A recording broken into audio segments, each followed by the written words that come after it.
नव्या आणि जुन्यांची सांगड घालून ज्याची निवडण्याची येण्याची क्षमता आहे अशांनाच उमेदवारी दिली जाईल। मात्र ज्यांना उमेदवारी मिळाली नाही त्यांच्यावर कोणत्याही प्रकारचा अन्याय होणार नाही अशी ग्वाही उपमुख्यमंत्री अजितदादा पवार यांनी दिली आहे। सांगली जिल्ह्यातील मिरज इथे राष्ट्रवादी काँग्रेसच्या मेळाव्यात अजितदादा पवार हे बोलत होते। यावेळी काँग्रेसचे नेते माजी महापौर किशोरदादा जामदार, राष्ट्रवादी शरदचंद्र पवार पक्षाचे नेते माजी महापौर मेनुद्दीन बागवान यांच्यासहित 15हून अधिक माजी नगरसेवक आणि विविध पक्षातील नेत्यांनी राष्ट्रवादी पक्षामध्ये प्रवेश केला। यावेळी माजी मंत्री शिवाजीराव नाईक, आमदार इंद्रिस नायकवडी, राष्ट्रवादीचे जिल्हाध्यक्ष निशिकांत पाटील, शहर जिल्हाध्यक्ष पद्माकर जगदाळे, माजी आमदार विलासराव जगताप यांच्यासहित पदाधिकारी कार्यकर्ते मोठ्या संख्येने उपस्थित होते। मताचे व जातीचं राजकारण करायला, राजकीय पोळी भाजायला मी इथं आलो नाही। माणुसकी महत्त्वाचे असते, त्यामुळे समाजातील सर्व घटकांचा विकास करण्यासाठी मी कटिबद्ध आहे। मिरजेतील मीरासाहेब दर्ग्यासाठी 153 कोटी रुपयांचा निधी हा टप्प्याटप्प्याने उपलब्ध करून देणार असल्याचं आश्वासन अजितदादा पवार यांनी दिलंय।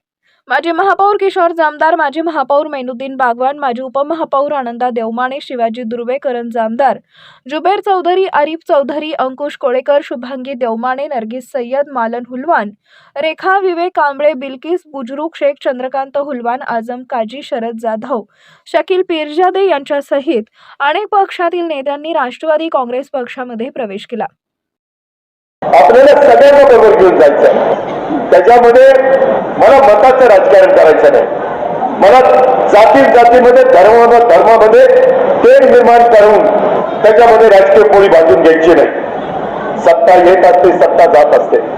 मित्रांनो, शेवटी माणुसकी महत्वाची असते। शेवटी इथं प्रत्येक माणसाला जन्माला आल्यानंतर गावाने नियतीने बोलवल्यानंतर जायचंच आहे। कोण इथं कायमचा थांबायला आलेलं नाहीये। जाताना प्रत्येकाला स्मशानभूमीची किंवा दफनभूमीची गरज आहे। त्या गरजा आपल्याला भागवाव्या लागतील। लोकसंख्या वाढतीये, त्या प्रकारे आपल्याला सुविधा द्याव्या लागतील। त्यासोबत एक नवीन प्रवास आपण सुरू करतोय। ते राष्ट्रवादी काँग्रेस पक्षाच्या परिवाराचे हे सगळे सन्माननीय मान्यवर हे सदस्य झालेले आहेत। या निमित्ताने मी त्यांना खात्री देतो, राष्ट्रवादी काँग्रेस पक्षामध्ये सहभागी झालेला तुम्हाला कधीच पश्चाताप होणार नाही। राष्ट्रवादी काँग्रेस पक्षामध्ये तुमचा योग्य पद्धतीचा सन्मान मान हा राखला जाईल। त्याचबरोबर मी माझ्या पूर्वीच्या देखील माझ्या सहकार्यांना ग्वाही देतो की तुमच्यावर देखील कोणत्याही प्रकारचा अन्याय होणार नाही। तुमचं देखील महत्व अबाधित ठेवण्याचं काम आम्ही त्या ठिकाणी करू आणि जुन्या नव्यांची सहकार्यांची त्याने सगळ्यांनी अनेक वर्ष एकत्र काम केलेले, जरी त्यांचे पक्ष वेगवेगळे असले तरी भूमिका एकच होती की सांगली मिरज कुपवाड त्याचा सर्वांगीण विकास झाला पाहिजे। अशा पद्धतीनं आम्ही हे सगळं काम करू।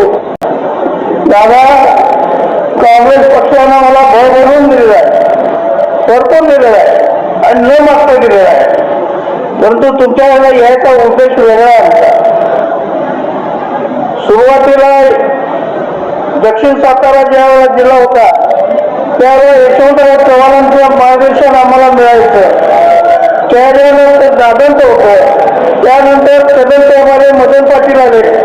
पण तो त्यानंतर काँग्रेसमध्ये नेतृत्वाची मोहीम असू लागली। आमच्या सगळ्यांचा विचार करून आणि मिरज शहराच्या विकासासाठी निधी आणण्यासाठी तुमच्यासारख्या नेत्याची गरज होती, म्हणून आम्ही सर्वांनी प्रयत्न केला आणि घेतला।